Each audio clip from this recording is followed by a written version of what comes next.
Hey, what's going on, guys? This is my preview video for Supercard of Honor 5. This will be taking place this weekend in New York City on Saturday night.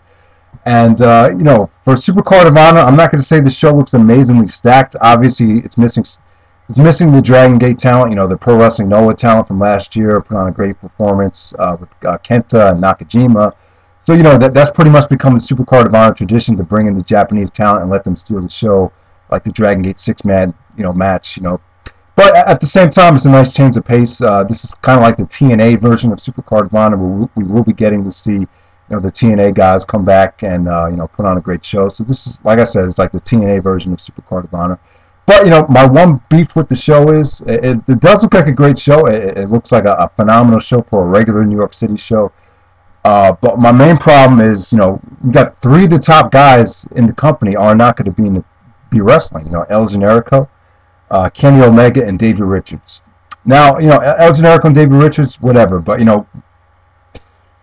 I mean, it sucks that Richards is on the show. Don't get me wrong, but the one that's really kind of getting under my skin is Kenny Omega.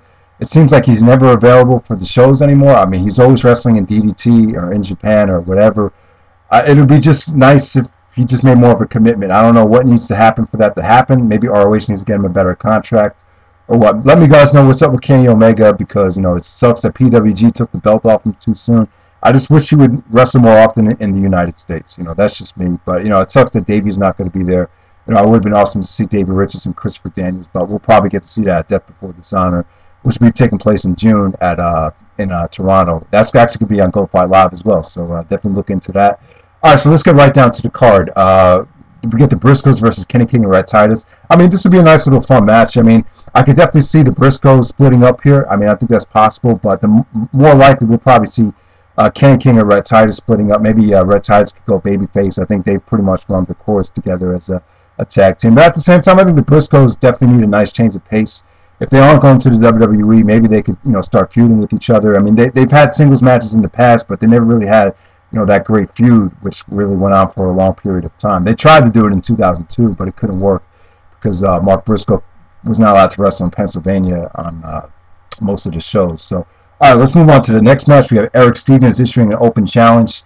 Maybe this would be Kenny Omega. I don't know. Maybe El Generico. I doubt it, though. I mean, maybe they could shock us and bring in someone. Maybe the Skull Crusher, Rashay Brown. I mean, this could be anyone, but I'm clueless as to who this would be. Eddie Edwards would probably take on whoever this is in Manassas. So we'll probably find out on Friday night exactly who this would be. So let me know who you guys think this will actually end up being, because I'm kind of clueless about who will be to face Erick Stevens.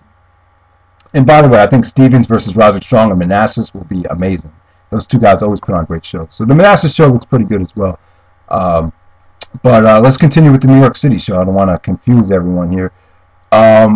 What else do we get? We have Austin Aries versus Delirious. This match was set up beautifully on HDNet. I finally get to see HDNet on television now, and it's a much better experience. But let me just say, I think these two could put on a good match. It's not going to be anything special. Aries has said on the HDNet tapings that he doesn't want to be like Tyler Black and go after the title a million times, and so he just wants to focus on putting on great matches again, and he still feels he can make an impact with that, going after the championship. So I think that's good. I think Aries has been in more than enough title matches. I mean, we've seen Aries and Black way too many times, so I think it makes a lot of sense. So I think Aries and Delirious will have a nice, fun mid-card match, and great stuff. All right, before intermission, I think they should put Amazing Kong and Sara Del Rey right before intermission. I mean, without a doubt, I mean, this looks like it might be possibly the best women's match in ROH history, and there's no reason why it shouldn't. There's not a match off the top of my head that I could think of that stands out as the greatest women's match in ROH history. So it should be pretty easy. Like, even if this match is like 3.5 stars, I mean, you could still consider this to be the best that the company has ever put on.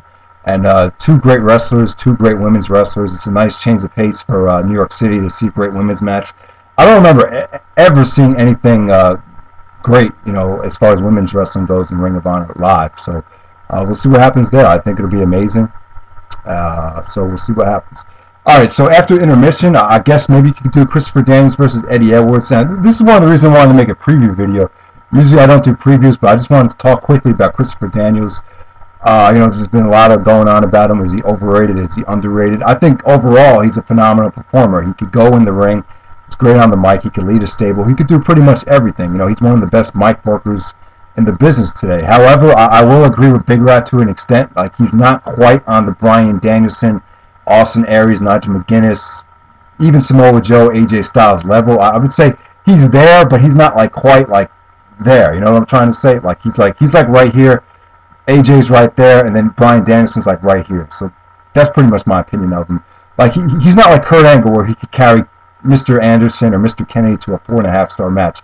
He's definitely more of like a supporting player. Like, if you need a great guy to play off of in a triple threat match, like the Unbreakable match, then boom, Christopher Daniels is the perfect guy to throw in there. So, but still, Daniels is great. I think this time in ROH, he's going to make the best of it. You know, and then now he doesn't have to worry about conserving energy for TNA. And yeah, he even admitted in the past that, you know, he kind of subliminally he admitted that he was conserving energy for TNA, even though he didn't fully admit it. But yeah, so this time he could just focus on putting on great matches. Hopefully he'll win the championship in the future, have a decent title reign. I don't know. I think I like to see that happen. So, but you know, I'm happy for Eddie Edwards. I think Edwards could definitely improve in the ring. I like his match with David Richards, but I just think he needs to tone up a little bit more, and I don't know, he just has a lot of room for improvement. And I think being in there with a guy like Christopher Daniels would definitely smarten him up and it'll just make him a better wrestler. I think he'll get a nice rub off of this, you know. So yeah,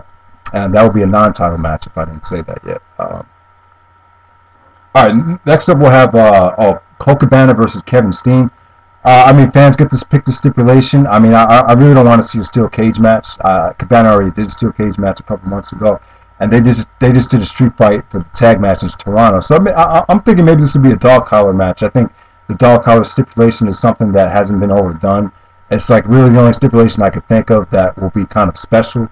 And you know, the feud has been great. You know, the Video Wires promos between Kevin Steen and Colt Cabana have been amazing. And so, yeah, I mean, just really good stuff. I mean, they had their storyline match at the 8th anniversary show, and I think this would deliver in a big way. So, all right, next up we have the Motor City Machine Guns coming in to face the Kings of Wrestling. I mean, anytime the Motor City Machine Guns are in ROH, they always deliver. I mean, like Chris Hero talked about in the Video Wire, you know, the Motor City Machine Guns, you know, you can't really consider them a great the best tag team in the world, because they wrestle so many, like, 5 or 6 minute matches on Impact, while the Kings of Wrestling have quietly become, you know, the top tag team in the United States, you know, since 2010. So yeah, I mean, it's just, that was a great promo by Hero, and I think this match should be great. I think Claudio Castagnoli has probably been the most impressive guy since the Final Countdown tour. So I think we'll see an excellent match. You know, the ROH message board, which has gotten a lot better, by the way. I mean, the board has just been very, very fun to look at. Since they put it back up. But a lot of people are saying that this might main event this show. I mean, it's possible, but I'm still going to say Roderick Strong and Tyler Black should main event. I'm expecting a lot from this match. I'm saying this should be at least 4.5 stars. Because, you know, I think Roderick is going to make the best of it. I believe, to my knowledge, this is Roderick Strong's first match in New York City. First main event match in New York City for the championship. So, you know, Roderick always gives a great performance every time. He always gives 100%, and when you combine it with the fact that it is for the championship and it is New York City, I mean, it's just going to be something special. And Tyler Black is, you know, the pressure's on him to deliver. You know, the New York City fans don't have a great relationship with Tyler Black, so he's going to try to bust his ass to make the best of it. But you know, I'm going to say Tyler Black needs to retain here. I mean, they worked really hard to get him over at the 8th anniversary show, and they got it done. It was a great moment, and it'll just be kind of weird to have Black lose the belt so soon. And you know, I think this would be more of a match to kind of set another match up. This match would still be great, but at the same time, I think they could do something where they could, where Roderick Strong will come out looking like still a legit threat to the championship. I mean, maybe Roderick probably won't win the match, you know, but I think they need to do something a little bit special to make Roderick look strong, you know, heading in for a rematch, because I think Roderick definitely deserves to be the Ring of Honor champion.